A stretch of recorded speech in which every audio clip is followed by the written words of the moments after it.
Hi, I'm Linda Hafner. I'm a top producing realtor for ERA Key Realty in Central Massachusetts, and it's January here, and I thought I would take advantage of my slower season to make a couple of different videos to help empower you to make great choices when you're thinking of buying and selling.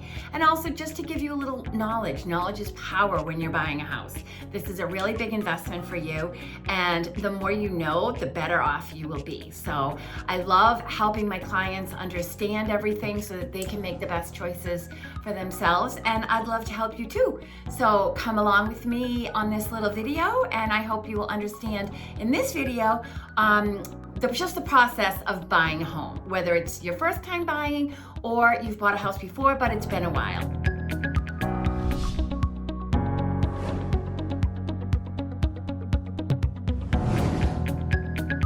So on the board behind me is an outline of the entire process from just when you start to look online at homes, which is what I find most of my clients do. They start, looking at the different websites, and which I highly recommend. I think it's a great idea, kind of get your feet wet, see what's out there. Is there anything out there that looks good? It's a great introduction to the market, but it only gives you a little taste, because what you really need to do is actually go see the houses in person and have a realtor interpret the information for you, because not all the information is readily available to the general public, as in the same way that it is for a realtor on our MLS. There are disclosures, there are attachments, things like that we can access and share with you that you may not be able to see. And these are very important factors that you need to know when you're making a home purchase.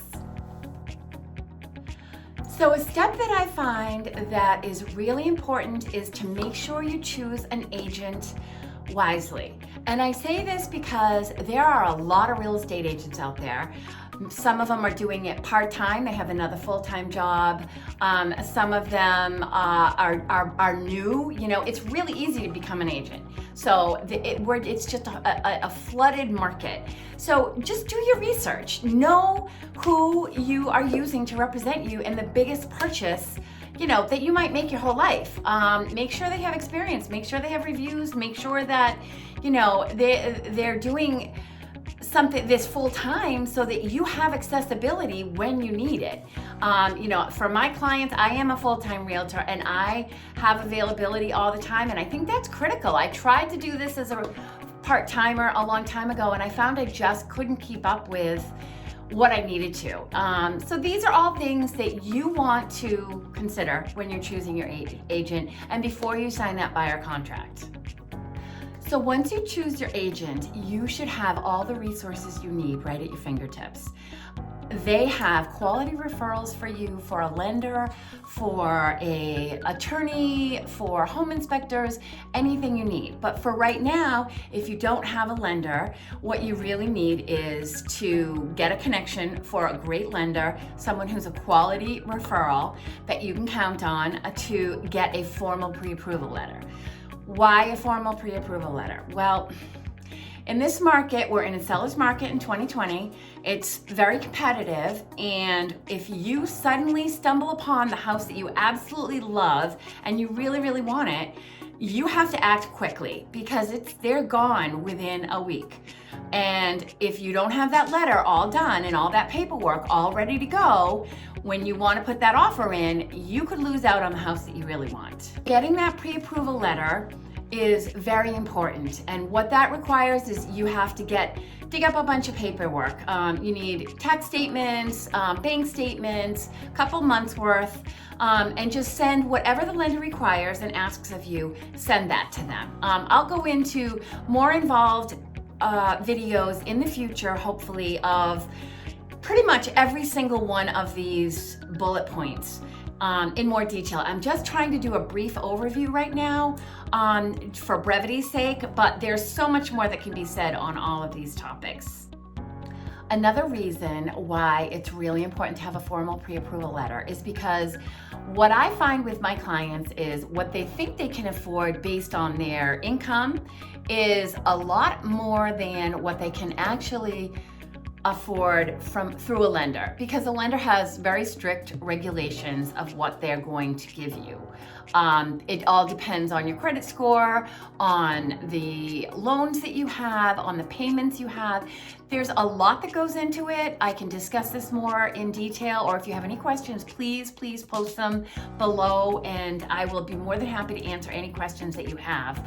But just so that you know, getting that formal pre-approval letter, it tells you what you can afford so that you're not out there wasting your time or drooling over houses that you're not going to have a chance at. I mean, there's nothing worse than that.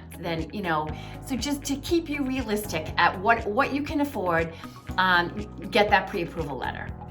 Once you have the pre-approval letter, you're good to go.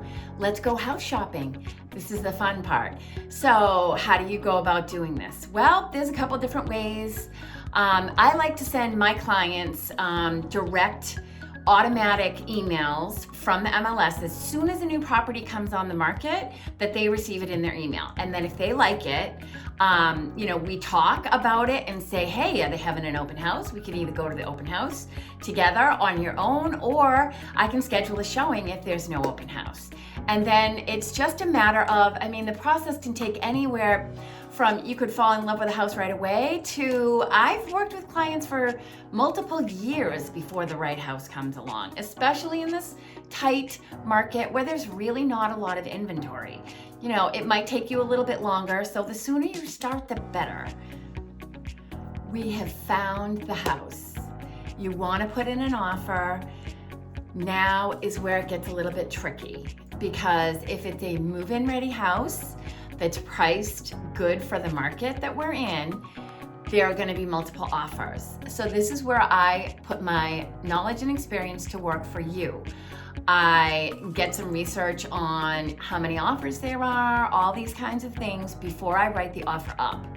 I want to do my research. I want to touch base with the listing agent. I want to form that relationship and that cooperation so that our offer stands out over other people's. Sometimes as a list agent, I've had people just send me an offer. They don't talk to me at all, which I find very bizarre. If you want to get your client's offer accepted, start a conversation, is my opinion. I just feel like it just builds that rapport and shows your commitment to making this transaction happen easily. So that's where we start. So just for reference, we are here on this chart, still have this whole section here to go through. I'm gonna speed it up a little bit. Home inspection, you only have 10 days to get it done.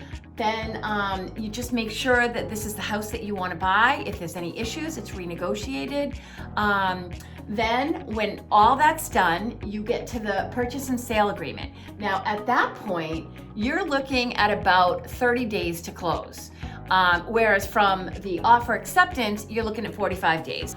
For the purchase and sale agreement, you need to have your own attorney, and that attorney should review the purchase and sale agreement for you, make sure that it protects your interests, and also do title search and handle your closing. I have several attorneys that I think are excellent, that I recommend with great confidence to my clients. And once that's done, you're looking at the 30-day period. And then you get into the paperwork section. This is where the lender is going to continually ask you for paperwork. It's kind of a pain in the neck. And it's really important that you do that paperwork as soon as possible so that you don't hold up your closing. So get that paperwork into your lender in whatever way you can.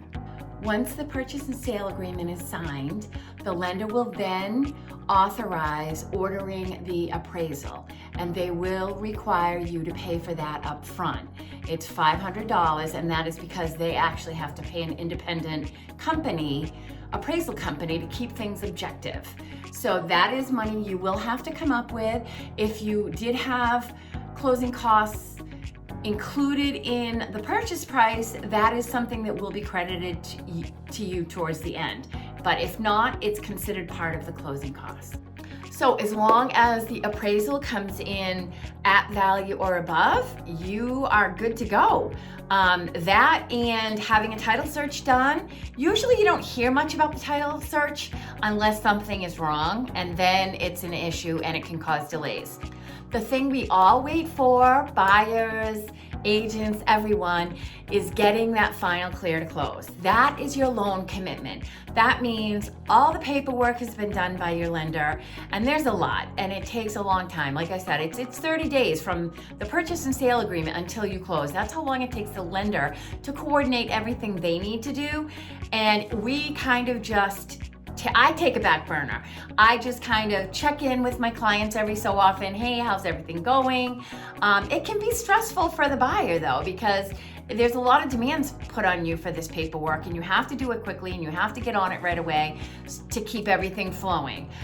In the meantime, I behind the scenes, just staying in touch with lawyers, staying in touch with the lender, staying in touch with the agents, and just making sure that everything we need is in place, that we have the Title V, that we have the smoke certificates done, that everything's ready so that you're able to close when you want to close and that there aren't any delays. But the bottom line is, are there closing delays? Yes, unfortunately. This is like a big jigsaw puzzle, and trying to get all these pieces to coordinate at exactly the right time when there are so many moving pieces and so many people affecting the pieces, it's tricky.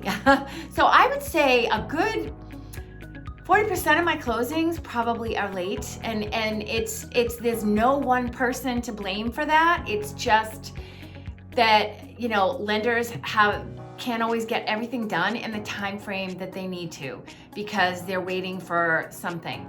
So, but if you close on time, woohoo, congratulations, that's great. It does happen. It does happen quite a bit. But that's it. So then you get your loan commitment, you have a clear to close, and then I schedule the final walkthrough where we go through the house, make sure that all of the seller's personal belongings have been removed. The house is, exactly like you expected it to be. There's no huge, holes in the wall or anything that you don't want to pay for. You just want to make sure it's in the condition you're expecting it to be in. And then you get your bank check for the amount. Your attorney will let you know how much that is. And that's another thing that can be kind of tricky at the end, because getting that final amount can sometimes be very last minute. And I know a lot of my buyers get frustrated with that, including me when I bought my house. I wanted to know what that number was so I could be prepared, but they couldn't get me the number. They didn't have the exact number. It's just so many factors that are involved in that final number that you need to bring to closing. And it has to be a bank check. And then it's closing day and you are a new homeowner. So congratulations. I hope you found this video helpful. It's my first video. I'm hoping to do quite a few more, get into a little bit more detail in all these steps, because like I said, there's so much to this, and I hope it empowers you so that you feel confident and buy a house you love. All right, have a great day. Bye.